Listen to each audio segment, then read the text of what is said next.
বহুদিনৰ মূৰত মই মোৰ বন্ধুৰ ঘৰত আহিছোঁ।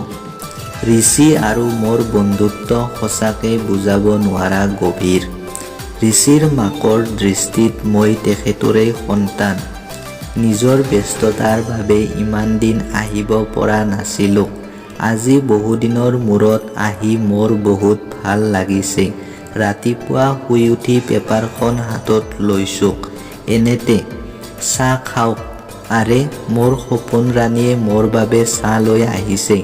মোৰ সপোন ৰাণী মানে ঋষিৰ একমাত্ৰ ভণ্টি।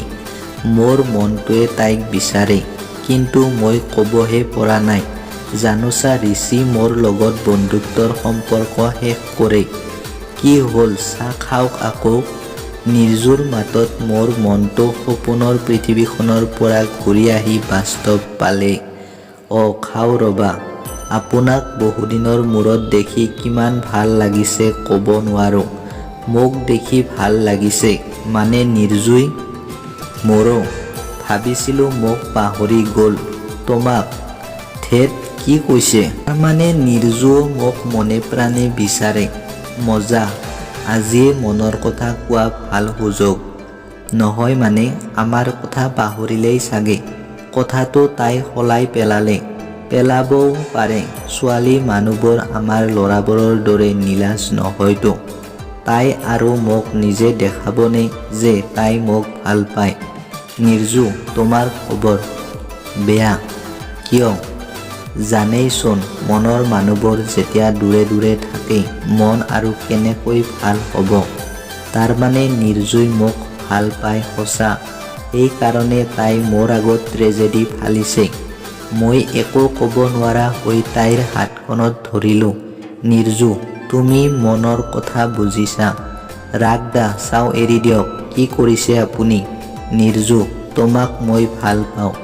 লগে লগে তাইৰ মুখৰ ৰং সলনি হ'ল। ৰাগ দা, মই আপোনাক নিজৰ দাদাৰ দৰে ভাবোঁ। আপুনি এইবোৰ কি কৈছে? তাই কথাখিনি কৈ দৌৰ মাৰিলে। আৰে, মই এইবোৰ কি কৰিলোঁ? মই ইমান নিলাজ নে? মই নিজৰ গালতে দুটা চৰ মাৰিলোঁ। এতিয়া মই নিৰ্জুৰ আগত কেনেকৈ বাৰু ওলাম?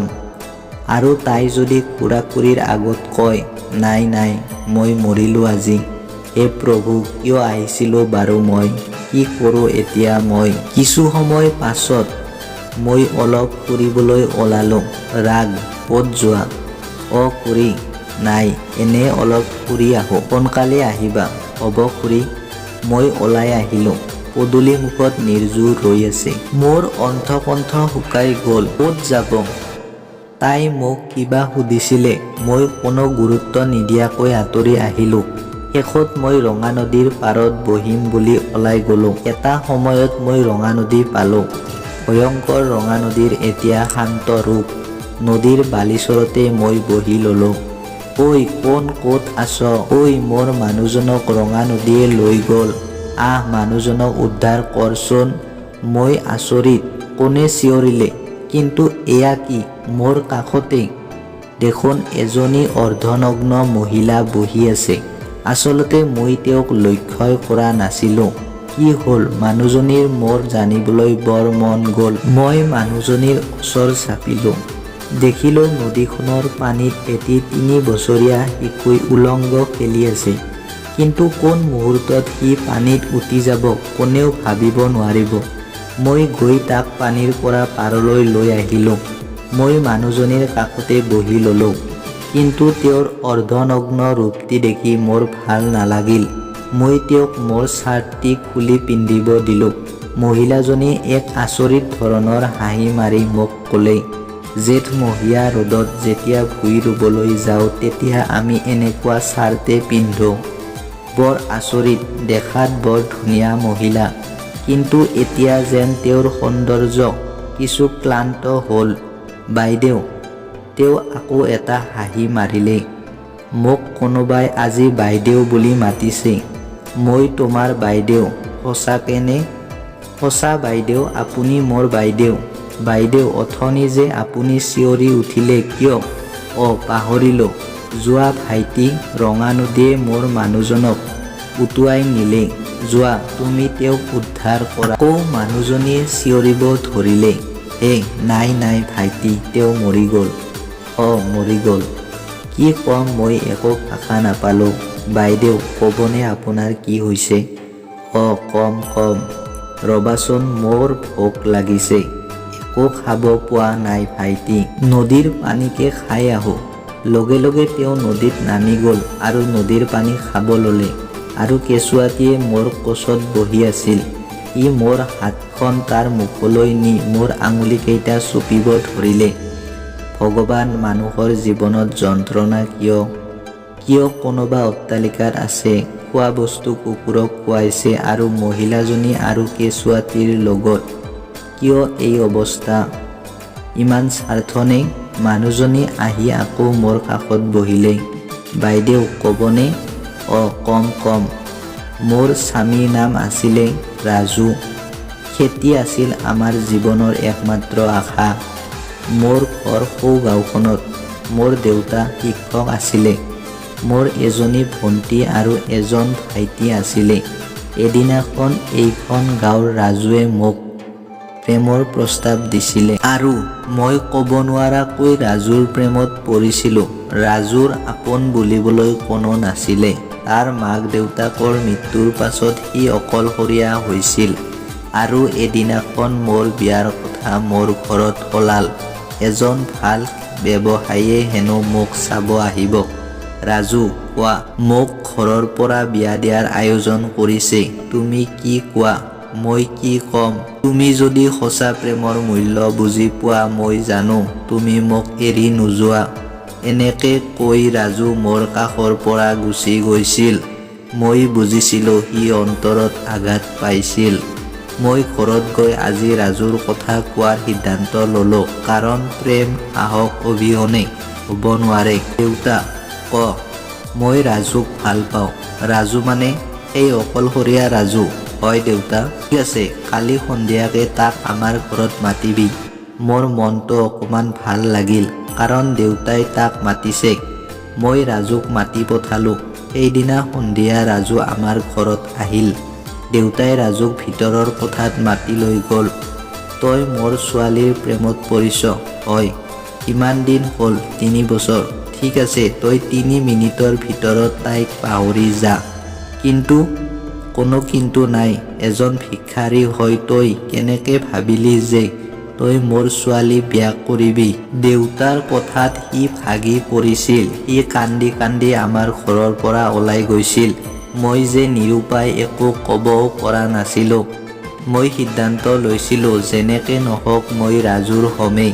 মই সেইদিনা ৰাতি ঘৰৰ সকলো সদস্য টোপনিত পৰাৰ পাছত ঘৰৰ পৰা ওলাই গৈছিলোঁ আৰু মই ৰাজুৰ জুপুৰি পাইছিলোঁ। ৰাজু, দৰজা খোলা। সি বিচনাৰ পৰা উঠি আহি বাহিৰত মোক দেখি আচৰিত। কিন্তু তুমি এই ৰাতিখন? সঁচা প্ৰেমে এৰি যাব নোৱাৰে ৰাজু। সি মোক জোৰকৈ তাৰ বুকুৰ মাজত টানি লৈ গৈছিল আৰু কান্দি কান্দি কৈছিল, মই তোমাক এৰি থাকিব নোৱাৰোঁ। কিন্তু তুমি জানো এজন ভিক্ষাৰীৰ লগত সুখী হ'বা? হ'ম ৰাজু, তোমাৰ মৰমৰ মাজত সুখী হ'ম। আৰু মইতো ভিক্ষাৰী ৰাজু। এয়া দেউতাৰ হে সম্পত্তি, মোৰতো নহয়। এনেকে আমি দাম্পত্য জীৱনৰ পাতনি মেলিছিলোঁ। গাঁৱৰ মানুহৰ মুখত শুনিছিলোঁ দেউতাই বোলে মই মৰি গ'লেও মোক চাব নাহে। ৰাজুক লৈ সান্তনা লভিলোঁ। সি মোৰ জীৱনত থাকিলে অহংকাৰী দাম্ভিক দেউতা নাহিলেও হ'ব। এনেকে আমাৰ মাজত সুখেৰে দিন গ'ল। তাৰ পাছতে আমাৰ জীৱনত মোৰ কেঁচুৱা নিবিড় আহিছিল।